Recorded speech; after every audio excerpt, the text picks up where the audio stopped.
Hi hello DSC warriors. Notification వచ్చిన తర్వాత చదివేవాడు అభ్యర్థి మాత్రమే, కానీ నోటిఫికేషన్ రాకముందు సిద్ధంగా ఉండేవాడు విజేత.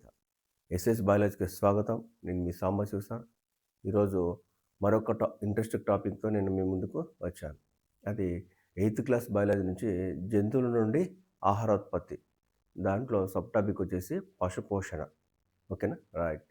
పశుపోషణను పశుపోషణను ఇంగ్లీష్లో యానిమల్ హస్బెండర్ అని పిలుస్తారు. ఏమంటారు ఇంగ్లీష్లో? యానిమల్ హస్బెండర్ అని పిలుస్తారు. ముందుగా పశుపోషణ అంటే ఏమిటి అని నిర్వచనం చూద్దాం. పశుపోషణ అంటే జంతువులకు ఆహారాన్ని ఇవ్వడం, జంతువులకు మంచి పౌష్టికాహారాన్ని ఇవ్వడం మరియు వసతి కల్పించడం. అంటే వీటికి షెడ్లను కల్పించి గాలి వెలుతురు ధారాళంగా వచ్చేటట్టు చూడడం, మంచి వసతిని కల్పించడం మరియు రక్షణ కల్పించడం. జంతువులకు రక్షణ కల్పించడం అంటే వ్యాధుల నుంచి, దోమల నుంచి రక్షణ కల్పించడం మరియు సంతానోత్పత్తి అంటే మంచి ప్రజజనం జరపడం. సంతానోత్పత్తి వంటి అంశాలను శాస్త్రీయంగా అమలు చేయడాన్ని ఏమని పిలుస్తారంటే పశుపోషణ అని పిలుస్తారు. మరొకసారి చూడండి.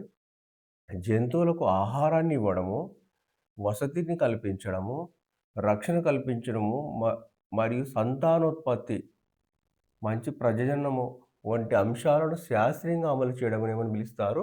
నిర్వచనం అని పిలుస్తారు. ఓకేనా? రైట్. మరి జంతువులను ఎందుకు పెంచుతారు? జంతువులను ఎందుకు పెంచుతారంటే ముఖ్యంగా ఆహారం కోసం పెంచుతాం. మనుషులకు ఆహారం కోసం పెంచుతాం. మొక్కల నుంచి ఆహారం లభిస్తుంది, కానీ కొన్ని ప్రోటీన్ల కొరకు జంతువులపైన కూడా ఆధారపడి ఉంటాం. కాబట్టి జంతువులను ఎందుకు పెంచుతాం అంటే ఆహారం కోసము మరియు వ్యవసాయం కోసము. వ్యవసాయంలో తోడ్పాటునిస్తాయి దున్నడానికి వాటికి. వ్యవసాయం కోసము, రవాణా కోసం కూడా మనము జంతువులను ఉపయోగిస్తున్నాం. జంతువులను ఎందుకు ఉపయోగిస్తున్నాం అంటే 3 విషయాలు. ఫస్ట్ ఏంది? ఆహారం కోసం, రెండోది వ్యవసాయం కోసం, మూడోది రవాణా కోసం. వీటి ప్రాధాన్య క్రమం కూడా అంతే. ఎక్కువగా దేనికి వాడతామంటే ఆహారం కోసం వాడతాం. తర్వాత రెండో ప్లేస్ ఏంటంటే వ్యవసాయం కోసం, తర్వాత రవాణా కోసం ఉపయోగిస్తాం. ఓకేనా? రైట్. ముఖ్యంగా జంతు పెంపకంలో ఆహారమే ప్రధానము. ఎక్కువ మొత్తంలో ఆహారం కొరకే జంతువులను పెంచుకుంటారు. ఆ తర్వాతనే వ్యవసాయం, రవాణా కొరకు అనమాట. ఓకేనా? జంతు పెంపకంలో ప్రధాన అంశం ఏంటంటే ఆహారమే అని గుర్తుంచుకోవాలి. మరి జంతువుల నుంచి ఆహారం ఏమేమి లభిస్తున్నాయి అంటే చూడండి. ఫస్ట్ ఒకటి, జంతువుల నుంచి పాలు లభిస్తున్నాయి. పాలు ఎవరెవరు ఇస్తున్నారు జంతువుల నుంచి అంటే ఆవులు, గేదెలు. ప్రధానంగా ఆవులు, గేదెల నుంచి పాలు మనకు లభిస్తున్నాయి. మిగతా జంతువులు కూడా ఇస్తాయి, కానీ ప్రధానంగా మాత్రం పాలు ఎక్కడి నుంచి వస్తున్నాయంటే ఆవులు, గేదెల నుంచి మనకు లభిస్తున్నాయి గుర్తుంచుకోవాలి. నెక్స్ట్ ఆహారంలో రెండోది ఏంది? మాంసం కొరకు కూడా జంతువులను ఎక్కువగా పెంచుతాం. మాంసం కొరకు పెంచే జంతువుల్లో ముఖ్యంగా కోళ్ళు, తర్వాత మేకలు, తర్వాత గొర్రెలను పెంచుతారు. మనం జంతు పెంపకంలో ఆహారమే ప్రధానం అన్నాం కదా. అందులో కొన్నిటిని పాల కోసం ఆవులు, గేదెలు పెంచుతాం. కొన్నిటిని మాంసం కోసం కోళ్ళు, మేకలు, గొర్రెలను పెంచుతాం. ఓకేనా? రైట్. ఇంకా రెండో అంశం వ్యవసాయం కొరకు, రవాణా కొరకు జంతువులను పెంచుతామని చెప్పుకున్నాం. వ్యవసాయం కోసం, రవాణా కోసము ఎద్దులు, దున్నపోతులు. ఈ ఎద్దులు, దున్నపోతులు వ్యవసాయంలో ప్రధానంగా ఉపయోగిస్తారు. ఎద్దుల తర్వాతనే దున్నపోతులు. ఎక్కువగా ఎద్దులను ఉపయోగిస్తారు. ఆ తర్వాత రెండో స్థానంలో దున్నపోతులు ఇస్తారు.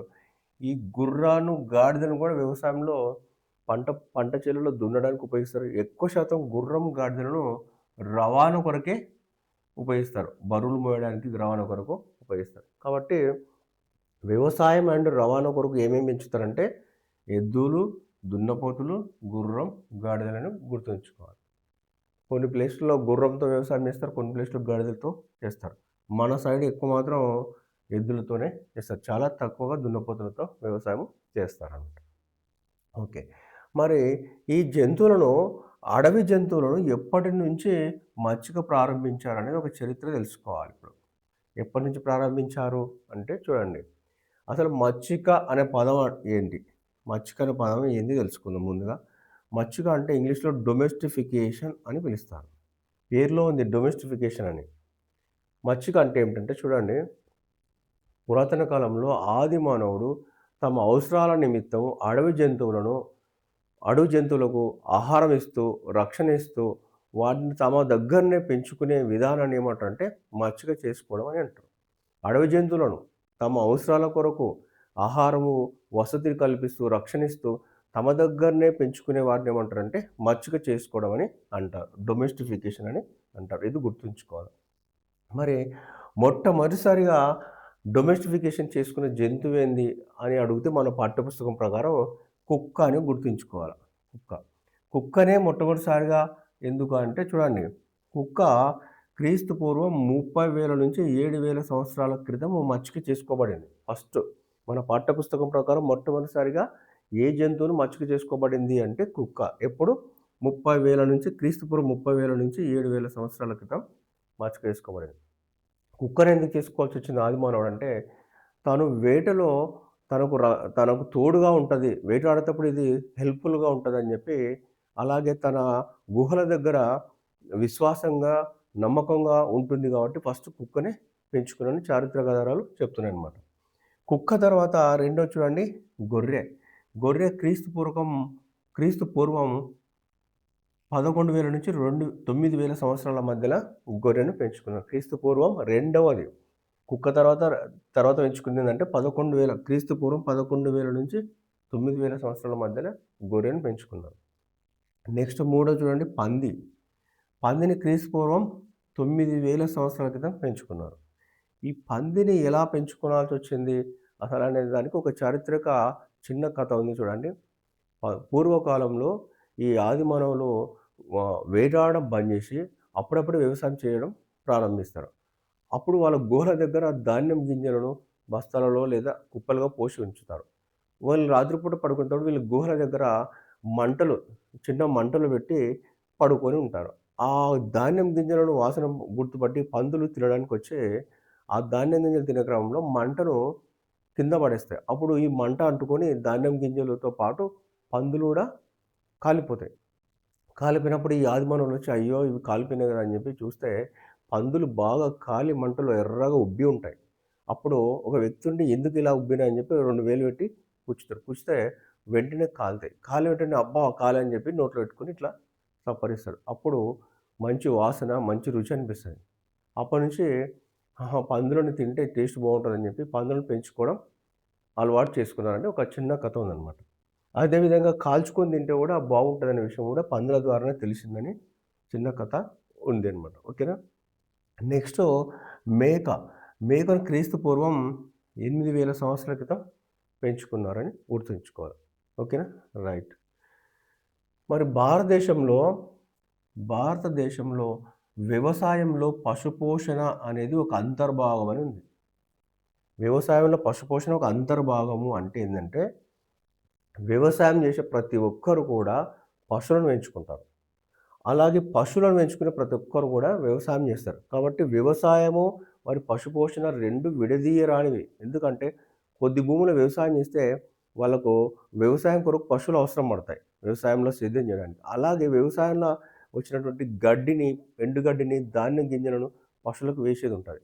పశువుల ఎరువు వ్యవసాయానికి వాడతారు. కాబట్టి పశుపోషణ, వ్యవసాయం 2 విడదీయలేని సంబంధం కలిగి ఉంటాయి. కాబట్టి పశుపోషణ అనేది వ్యవసాయంలో అంతర్భాగమే.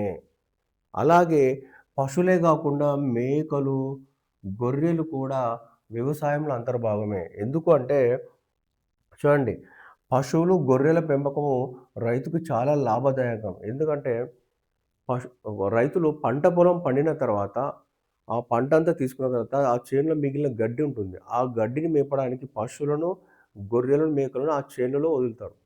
అలా వదలడం వల్ల ఇవి పశువులు పగులంతా మేత మేస్తాయి. మరి రాత్రిపూట ఆ చేనులోనే కంచె వేసి కట్టివేయడం వల్ల ఆ పంట పొలానికి ఎరువుగా పేడ, మూత్రాన్ని విసర్జిస్తాయి. ఈ విధంగా పంట పొలాలను కూడా ఎరువుతో సారవంతం చేస్తారు. కాబట్టి రైతులకు పశుపోషణలో పశువులు, మేకలు, గొర్రెలు పెంచడం వలన రైతుకు మరింతగా లాభమే ఉంటుంది. అందుకొరకు ఎక్కువ వీటిని పెంచుతారు. కాబట్టి ఇప్పుడు చూడండి, వ్యవసాయంలో పశుపోషణ మరియు గొర్రెలు, మేకలు అనేది 3 కూడా వ్యవసాయంలో అంతర్భాగమే. ఓకేనా. రైట్. గుర్తుంచుకోవాలి. పంట పొలాల్లో ఎరువుల కోసం వీటిని ఉంచుతారు. రైట్. నెక్స్టు ఆ కాలంలో మొన్నటి వరకు కూడా అంటే గత కొన్ని సంవత్సరాల క్రితం వరకు కూడా ప్రతి గ్రామానికి ఒక పశువుల కాపరి ఉండేవాడు. ప్రతి గ్రామానికి ఒక పశువుల కాపరి ఉంటే, ఇతడు ఊరి యొక్క పశువులన్నిటిని తీసుకొని అడవికి వెళ్ళేవాడు. ఆ పశువుల కాపరికి అందరూ ఆ ఊరు వాళ్ళంతా ఎవరైతే పశువులను వదులుతారో అతని దగ్గర అతడికి జీతం ఇచ్చేవాళ్ళు. ఆ జీతంతో అతను కుటుంబం గడిచేది. మిగతా వాళ్ళేం చేసి పశువులను అతనికి వదిలేసి వాళ్ళ పనులు వాళ్ళు చేసుకునేవాళ్ళు. ఈ పశువుల కాపరి అనే వృత్తి ఇప్పుడు రాను రాను గ్రామాల్లో కనుమరుగు అయిపోతుందనమాట. ఎందుకు కనుమరుగవుతుందంటే చూడండి, ఎందుకంటే కొంతమంది తమ పశువులను తమతో పాటు తమ భూమి వైపు పొలాలకు తీసుకెళ్తున్నారు. ఉండే 4-5 పశువులను తమతో పాటు తమ పశువులను తమ వెంట తీసుకెళ్తున్నారు. ఎందుకు తీసుకెళ్తున్నారంటే, ఇక్కడ ఊరు పశువులంతా ఒకే వైపు పంపడం వల్ల అక్కడ వెళ్ళే అడవిలో గాని, బీడు భూముల్లో గాని గడ్డి సరిగా లభించదు. కాబట్టి కొన్ని పశువులకు మేత దొరుకుతుంది. కొన్ని పశువులకు మేత దొరకదు. అందుకొరకు కొంతమంది రైతులు దాంట్లో పంపిస్తే మా పశువులు బాగుండవు అనే కాన్సెప్ట్‌తోన కొంతమంది తమ పశువులను తమ వెంటనే పంట పొలాలకు తీసుకువెళ్తారు. వాళ్ళ చేను చుట్టుముట్టు కట్టేసుకొని అక్కడ గడ్డి వేస్తూ మేపుతారు. కొంతమంది ఆ పొలాల వెంట తీసుకెళ్ళకుండా, తమ వెంట పొలాల వెంట తీసుకెళ్ళకుండా ప్రత్యేక షెడ్‌లలో పాకలు వేసి అందులోనే పెంచుతారు. అక్కడికి గడ్డి, ధాన్యాలు తెచ్చి వేస్తారు ఉన్న దగ్గరనే. ఈ విధంగా చేయడం వల్ల కొంతమంది పశువులను తమ వెంట పొలాలకు తీసుకెళ్లడం వల్ల, కొంతమంది షెడ్‌లో వేసి గడ్డి వేయడం వల్ల ఈ పశువుల కాపరికి ఉపాధి లేకుండా పోయిందని చెప్పుకుంటారు. రైట్. మన దేశంలో ఎక్కువ మంది ఒక హెక్టారు కంటే తక్కువ భూమిలోనే వ్యవసాయం చేస్తున్నారు. ఒక హెక్టార్ కంటే తక్కువ వ్యవసాయ భూమిలోనే వ్యవసాయం చేస్తున్నారు. ఒక హెక్టార్ అంటే ఏందంటే గుర్తుంచుకోవాలి. ఒక హెక్టార్ అంటే 2.4 ఎకరాలని గుర్తుంచుకోవాలి. ఎందుకంటే ఎగ్జామ్‌లో హెక్టార్ ఇయ్యకుండా ఎకరాలు కూడా ఇవ్వచ్చు. కాబట్టి అప్డేట్‌గా ఉండాలి. ఒక హెక్టార్ ఈజ్‌ఈక్వల్ టు ఎంత? 2.7 ఎకరాలని గుర్తుంచుకోవాలి. మరి మన దేశం ఒక హెక్టార్ కంటే తక్కువ భూమిలో వ్యవసాయము చేస్తున్నారని ఇక్కడ ఎందుకు చెప్పాల్సొచ్చింది అంటే, తక్కువ భూమి ఉంది. కాబట్టి భూ కమతము చాలా తక్కువుంది కాబట్టి 2.47 ఎకరాలు ఉంది కాబట్టి ఇతను కొత్త కొత్త యాంత్రిక పరికరాలను కొనుగోలు చేయలేడు. మరియు వాటిని మెయింటైన్ చేయలేడు. కాబట్టి తక్కువ భూమి ఉండడం వల్ల యు పురాతన కాలం నాటి ఎద్దుల వ్యవసాయమే చేస్తున్నాడు ఇంకా. అంటే ఎద్దుల ద్వారానే ఉన్న భూమిని ఎద్దుల ద్వారా దున్నుకొని సేద్యము చేస్తున్నాడని గుర్తుంచుకోవాలి. ఇక్కడ ఒక హెక్టార్ కంటే ఎందుకు తక్కువ అంటే భూమి తక్కువుంది కాబట్టి యంత్రాలను కొనుగోలు చేయలేక, వాటిని మెయింటైన్ చేయలేక ఎద్దుల ద్వారానే వ్యవసాయం చేస్తున్నాడు అనే పాయింట్‌కి ఇది. ఓకే. మరి పశుపోషణలో ప్రధానంగా దేనికి ఎక్కువ ఖర్చు పెడతారు అని అంటే, పశుపోషణలో ఎక్కువగా వాటికి ఆహారమే ఎక్కువ ఖర్చవుతుంది. ఒకే దగ్గర షెడ్‌లలో పెంచే పశువులకు ఏమి ఖర్చు ఎక్కువవుతుందంటే, పశుపోషణ ప్రధానంగా వాటికి ఆహారం అందించడమే ఎక్కువ ఖర్చవుతుంది. చూడండి సుమారుగా 60-70% ఖర్చులు వాటి దాన కోసమే ఖర్చు పెడుతున్నారు రైతులు. 60-70% డబ్బులు దేనికోసం? పశువుల యొక్క దాన కోసమే ఖర్చు చేస్తున్నారు. ఇది గుర్తుంచుకోవాలి. 60-70%. మరి ఆహారం పశువులకు ఎందుకు అంత ఇంపార్టెంటు అంటే, ఆహారం 2 రకాలుగా పశువులకు చాలా ఇంపార్టెంట్. ఒకటి పశువులు ఆరోగ్యంగా ఉండడానికి. పశువులు ఆరోగ్యంగా ఉంటేనే పశువుల నుంచి వచ్చిన పాలు గాని, పశువుల నుంచి మాంసం గాని మనకు ఆరోగ్యంగా ఉంటుంది. దాన్ని తీసుకుంటే మనం గూడా ఆరోగ్యంగా ఉంటాం. కాబట్టి పశువులకు ఆహారం ఎందుకు ఇవ్వాలంటే ఫస్ట్ పాయింటు పశువులు ఆరోగ్యంగా ఉండడం కోసం ఇవ్వాలి. ఆరోగ్యంగా ఉంటేనే వాటి సంతానం గూడా ఆరోగ్యంగా ఉంటుంది. రెండోది మంచి ప్రత్యుత్పత్తి జరపడానికి. ఆరోగ్యంగా ఉన్న జీవులే ప్రత్యుత్పత్తి గూడా జరుపుతాయి. తమ సంతానాన్ని ఇస్తాయి. ఆరోగ్యంగా లేని ప్రత్యుత్పత్తి కూడా సరిగ్గా జరపలేవు. ఇది. ఆహారం ఎందుకంటే 2 అవసరాల కోసం ఆహారం ఇస్తారు. ఒకటి ఆరోగ్యంగా ఉంచడం కోసము, రెండోది ప్రత్యుత్పత్తి కోసం అని గుర్తుంచుకోవాలి. పాల ఉత్పత్తిని పెంచే ఆహారం. మనకు పాల కోసం పెంచినట్లయితే ఏ ఆహారం ఇస్తే పాలు బాగా ఇస్తాయంటే, పాల ఉత్పత్తిని పెంచడానికి ఇచ్చే ఆహారం ఏందంటే పచ్చి గడ్డి. చేనులో మడికట్ల పైన అక్కడక్కడ పచ్చి గడ్డి దొరుకుతుంది. పచ్చి గడ్డి ఇస్తే పాలు బాగా ఇస్తాయి. అలాగే ఎండుగడ్డి అంటే వరి గడ్డి గానీ, జొన్న సొప్ప గానీ, వేరుశనగ యొక్క పొట్టు కానీ ఇవన్నీ ఎండుగడ్డి కూడా మంచి ఆహారమే. అట్లాగే వేరుశెనగ నూనె గింజల చెక్క. అంటే గ్రామాల్లో రైతులు తమ నూనె కొరకు వేరుశెనగ గింజలు గానుగ పట్టిస్తారు. గానుగ పట్టించినప్పుడు నూనె తీయంగా మిగిలిన చెక్కను పశువులకు దానాగా వేస్తారు. ఇది చాలా బలవర్ధకమైనదనమాట. ఖరీదు కూడా కొద్దిగా ఎక్కువనే. కాబట్టి ఈ వేరుశెనగ నూనె గింజల చెక్క వేయడం వల్ల కూడా పశువులు మంచిగా పాలనిస్తాయి. అట్లాగే తవుడు. ఇది కూడా చాలా ఖరీదైనది. తవుడు అంటే ఏందంటే, మనం బియ్యాన్ని వడ్లని పాలిష్ చేయంగా పైన పొట్టు పోను, తర్వాత లోపల బియ్యం పోను, బియ్యం గింజ పైన ఉన్నటువంటి ఎర్రటి పొట్టుని తవుడు అంటారు. ఇది చాలా బలవర్ధకం. దీన్ని వేయడం వల్ల కూడా పాలు మంచిగా బలంగా మారుతాయి. పాలు మంచి పాలొస్తాయి. అలాగే జంతువులు కూడా మంచిగా దృఢంగా తయారవుతాయి. కాబట్టి పాల ఉత్పత్తిని పెంచడానికి ఇచ్చే ఆహారం కానిది అని ఇవ్వచ్చు. పాల ఉత్పత్తిని పెంచడానికి మంచి ఆహారం ఏంది అని కూడా అడగొచ్చు. కాబట్టి గుర్తుంచుకోవాలి. పచ్చిగడ్డి, ఎండుగడ్డి, వేరుశెనగ నూనెల గింజల యొక్క చెక్క, నూనె పట్టించుకోగా మిగిలిన చెక్క, అలాగే తవుడు, ఈ 4 గుర్తుంచుకోవాలి. పశువుల పాల ఉత్పత్తి పెంచడానికి ఏంది? పచ్చిగడ్డి, ఎండుగడ్డి, వేరుశెనగ నూనె గింజల యొక్క చెక్క, ఓకేనా, తవుడు, ఈ 4 గుర్తుంచుకోవాలి. మంచి పోషణకు అవసరమైన అంశాలేంటి? ఏమేమి అంశాలంటే, ఫస్ట్ సరైన జాతిని ఎంచుకోవాలి. మంచిగా పాలు ఇస్తుందా, లేకుంటే మాంసం ఇస్తుందా? ఫస్ట్ సరైన జాతిని ఎంచుకోవాలి. త్వరగా ఎక్కువ పాలు ఇచ్చేది, త్వరగా మాంసం ఇచ్చేది మంచి జాతిని ఎంచుకోవాలి. నెక్స్ట్ వాటికి మంచి జాతి ఎంచుకున్నప్పటికీ వాటికి మంచి పోషకాహారం ఇవ్వాలి. మనకు పాలు కావాలన్నా, మాంసం కావాలన్నా మంచి పోషకాహారం అందించాలి. అట్లాగే ఈ పశువుల పాకలు ఉండే దగ్గర పరిశుభ్రంగా ఉండాలి. నిరంతరం గోమార్లు, దోమలు, రోగాలు ఉండే దగ్గర ఉంచకుండా మంచి పరిశుభ్రమైన వాతావరణం ఉంచాలి. ఇంకా వీటికి సమయానికి టీకాలు కూడా అందిస్తుండాలి. ఏమేమి టీకాలు కావాలో అవన్నీ కూడా సమయానికి వేస్తుండాలి. ఇంకా రెగ్యులర్గా పశు వైద్యుడితో పరీక్షలు చేస్తూ ఉండాలి. ఈ జాగ్రత్తలు తీసుకున్నట్లయితే పశువులను మంచి పోషణకు అవసరమైన అంశాలు ఇవన్నీ తీసుకుంటే పశువుల పెంపకం వలన మనకు లాభాలే ఉంటాయి కానీ నష్టాలు ఉన్నాయి. ఓకే, పశువులలో వచ్చే వ్యాధుల గురించి తెలుసుకుందాం. పశుపోషణలో ముఖ్యంగా వ్యాధుల గురించి కూడా తెలుసుకోవాల్సి ఉంటుంది. పశువులో వచ్చే వ్యాధిలో ఫస్ట్ గాలికుంటు వ్యాధి. దీన్ని ఇంగ్లీష్లో ఫుట్ అండ్ మౌత్ డిసీజ్ అంటారు. గాలికుంటు వ్యాధిని ఫుట్ అండ్ మౌత్ డిసీజ్ అంటారు. ఇది ఎవరికి వస్తుందంటే, ఫుట్ అండ్ మౌత్ డిసీజ్ ఆవులు, గేదెలకు వస్తుంది. మరి ఏంటి ఫుట్ అండ్ మౌత్ డిసీజ్ యొక్క లక్షణాలు అంటే, ఆవులకు, గేదెలకు నోటి చుట్టూ మరియు పెదవుల చుట్టూ, నాలుక చుట్టూ పుండ్లు అవుతాయి. దానివల్ల ఆహారం తినలేకపోతాయి. అలాగే గిట్టల చుట్టూ కూడా పుండ్లు అవుతాయి. ఆ గిట్టల చుట్టూ పుండ్లు కావడం వల్ల నడవలేకపోతుంది. కాబట్టి దీనివల్ల చాలా ఎక్కువ వచ్చేది ఏంటంటే, గాలికుంటు వ్యాధి అనేది పశువులో, గేదెలు సర్వసాధారణంగా ఉంటుంది. నోటి చుట్టూ పుండ్లు అవుతాయి మరియు గిట్టల చుట్టూ కూడా పుండ్లు అవుతాయి అన్నమాట. దీనివల్ల ఆహారం తినలేదు, నడవలేకపోతుంది అన్నమాట. ఇది మెయిన్గా దీని సమస్య నుంచి ఎక్కువగా బాధపడుతుంటారు పశు పెంపకదారులు. నట్టలు, రెండవది చూడండి, నట్టలు. వీటిని ఎలుకపాములు అని కూడా అంటారు. ఇవి నట్టలు, ఎలుకపాములు ప్రధానంగా గొర్రెలు, మేకల పైన వీటి ప్రభావం ఉంటుంది. ఏంది నట్టలు, ఎలుకపాములు అంటే, ఈ గొర్రెలు, మేకల యొక్క జీర్ణాశయంలో ఉండి ఇవి తీసుకున్న ఆహారాన్ని నట్టలు, ఎలుకపాములు తింటుంటాయి.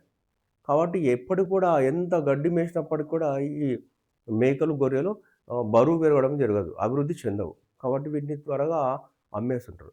కాబట్టి నట్టల, ఎలుకపాముల వల్ల కూడా ఎక్కువగా గొర్రెల పెంపకదారులు ఎక్కువగా బాధపడుతుంటారు. రైట్. నెక్స్ట్ కొన్ని పరాన్నజీవుల వలన పశువుల యొక్క కాలేయము, పేగులను నాశనం చేస్తుంటాయి. కొన్ని పరాన్నజీవులు పశువుల యొక్క కాలేయము మరియు పేగులను నాశనం చేస్తుంటాయి. కొన్ని వైరస్లు మరియు బ్యాక్టీరియాలు పాల ఉత్పత్తిని తగ్గిస్తాయి. అంటే కొన్ని వైరస్ల వల్ల వచ్చే వ్యాధులు కానీ, బ్యాక్టీరియా వల్ల వచ్చే వ్యాధులు కానీ పాల ఉత్పత్తిని తగ్గిస్తాయి అన్నమాట. ఇవన్నీ పశువుల పెంపకదారులు ఇవన్నీ కామన్గా వచ్చేటన్నమాట. ఇంకా ముఖ్యంగా వర్షాకాలంలో అయితే పశువులు ఎక్కువగా దోమకాటుకు గురవుతుంటాయి. ఈ దోమకాటు వల్ల కూడా రకరకాల వ్యాధులు వచ్చే అవకాశం ఉంటుంది. పశువులు రాత్రిపూట నిద్రపోకపోవడం వల్ల కూడా డే టైంలో ఎప్పుడు డల్‌గా ఉంటాయన్నమాట. కాబట్టి ఇవన్నీ పశువుల్లో వచ్చే వ్యాధులు ఏంటివంటివి? గాలికుంటు వ్యాధి, నట్టలు, కొన్ని పరాన్నజీవులు, కొన్ని వైరస్‌లు, వర్షకులు ఇవన్నిటిని మనం తగు జాగ్రత్తలు తీసుకున్నట్లయితే పశు పెంపకంలో మంచి లాభాలు వస్తాయి. మరి ఆ జాగ్రత్తలు ఏంటివి చూద్దాం. పశువులు తినంగా వేస్ట్ చేస్తాయి కొంత ఆహారాన్ని. ఆ పశువులు తినంగా మిగిలిన పశుగ్రాసము మరియు వాటి విసర్జితం పేడ, ఈ మూత్రం 3 కలిసి ఆ పశువుల పాకలో అపరిశుభ్రం చేస్తాయి. మిగిలినంగా తినేటప్పుడు కింద పడ్డటువంటి పచ్చిగడ్డి కావచ్చు, ఎండు కావచ్చు. అట్లా మిగిలిన పశుగ్రాసము, పేడ, మూత్రం కలిసి అక్కడ వాతావరణాన్ని అపరిశుభ్రం చేస్తాయి. కాబట్టి ఎప్పటికప్పుడు ఈ పశుగ్రాసము, మిగిలిన పశుగ్రాసము, పేడ, మూత్రాన్ని ఎప్పటికప్పటికి వీటిని దూరంగా పారవేయాలి. కొంతమంది ఆ పశువుల షెడ్ పక్కనే ఆ పశువుల పేడ వేసి పెంట కుప్ప వేస్తారు. అట్లా కాకుండా చాలా దూరం వేయాలి. ఎందుకంటే వాటి నుంచి వ్యాధులు ఎక్కువొస్తాయి. కాబట్టి పశువుల పాకకు దూరంగా వీటిని వేయాలి. ఇంకా పశువుల యొక్క శరీరంపై ఎప్పుడు దోమలు, పేలు, గోమార్లు పెరగకుండా చూసుకోవాలి. ఇవి ఉన్నట్లయితే కూడా పశువులకు ఎప్పుడూ రకరకాల వ్యాధులొస్తాయి. రక్తం పీలుస్తుంటాయి కాబట్టి వాటికి వ్యాధులొచ్చే అవకాశం ఉంది. దోమలు, పేలు, గోమార్లు పెరగకుండా జాగ్రత్తగా చూసుకోవాలి. ఇంకా వర్షాకాలం వచ్చిందంటే ఖచ్చితంగా వాటికి దోమతెరలను ఉపయోగించి దోమల కాటు నుంచి రక్షించాలి. లేదంటే ఖచ్చితంగా వీటికి వ్యాధులొచ్చే అవకాశం ఉంటుందన్నమాట. నెట్ షెడ్‌లను ఉపయోగించి ఇప్పుడు దోమల తెరలు ఉపయోగిస్తున్నారు. రైట్. ఇంకా పశువులు పశువుల యొక్క ఆర్థిక మరియు సామాజిక ప్రాముఖ్యత గురించి తెలుసుకుందాం. అంటే మనం పశువులను కేవలం ఆర్థిక కోణంలోనే కాదు, సామాజిక సంబంధం కూడా ఉంది దీని గురించి. చూద్దాం. ఏంటి అంటే పశువులు చనిపోయిన తర్వాత పశువులు చనిపోయిన అనంతరం వాటి ఎముకలను పొడి చేసి పంట పొలాల్లో ఎరువుపిస్తున్నారు. ఎందుకంటే ఎముకలలో ఏముంటుంది? పశువుల ఎముకల్లో కాల్షియం కార్బోనేట్ ఉంటుంది కదా! కాబట్టి కాల్షియం అనేది మొక్కలకు సూక్ష్మ ఎరువుగా ఉపయోగపడుతుంది. కాబట్టి పశువులకు పశువులను చనిపోయిన జంతువుల నుంచి తీసిన ఎముకల పొడిని పంట పొలాల్లో ఎరువుగా వాడుతారు. ఓకేనా? రైట్. నెక్స్ట్ జంతువులు. జంతువుల నుంచి ప్రధానంగా ఏం లభిస్తాయి మనకు? తోలు లభిస్తాయి. చనిపోయిన జంతువులు కావచ్చు, లేదా కళేబరాల్లో వధించబడ్డ జంతువులు కావచ్చు. వాటి యొక్క తోలు లభిస్తాయి. ఆ తోలు నుంచి ఏమేమంటే ఎక్కువ బ్యాగులు మరియు బెల్టులు, పాదరక్షకులు తయారు చేస్తారు. లెదర్ బ్యాగ్ అని మనము మార్కెట్‌లో చాలా ఖరీదుగా ఉంటాయి. కాబట్టి లెదరు అన్నీ కూడా బ్యాగులు మరియు బెల్టులు, పాదరక్షలు వాటి తయారీలో ఎక్కువగా పశువుల తోలును ఉపయోగిస్తారు. నెక్స్టు రెండోది పశువుల పేడను బయోగ్యాస్‌గా ఉపయోగిస్తారు. ఇది గ్రామీణ ప్రాంతాల్లో బయోగ్యాస్ ఎక్కువగా పశువుల పేడను ఉపయోగించి తయారు చేసుకుంటారు. ఈ బయోగ్యాస్ అంటే పైన పశువుల పేడ నుంచి పైన వచ్చిన గ్యాస్‌ని వాడుకున్న తర్వాత, ఆ మిగిలిన పేడను మళ్ళా పంట పొలాల్లో ఎరువుగా ఉపయోగిస్తారు. ఇది చాలా బావుంటుంది ఎరువు. మెత్తగా అయిపోయి ఉంటుందండి. సూక్ష్మజీవులు చర్య జరపడం వల్ల మెత్తగా పొడిగా ఉంటుంది. వర్మి కంపోస్ట్ వలె కనిపిస్తుంది.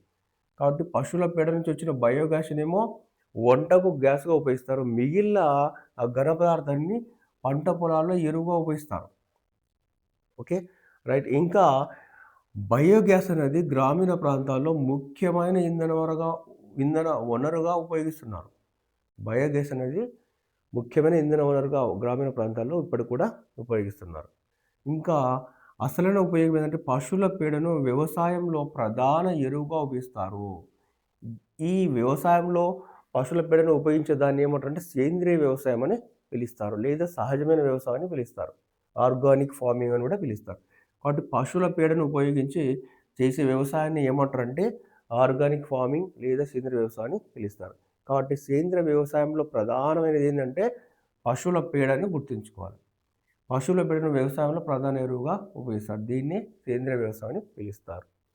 మన దేశంలో పశువులను కేవలం ఆర్థిక వనరుల కోసమే కాదు, ఆర్థికంగా లాభాలు ఆర్జించాలనేదే కాదు, మన సంస్కృతి సంప్రదాయాల్లో కూడా పశు పెంపకం అనేది ఉంది.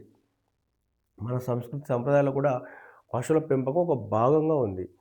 కొంతమంది పశువులను కుటుంబ సభ్యులుగా పిలుస్తుంటారు. అంటే పేర్లు పెట్టి పిలుస్తుంటారు.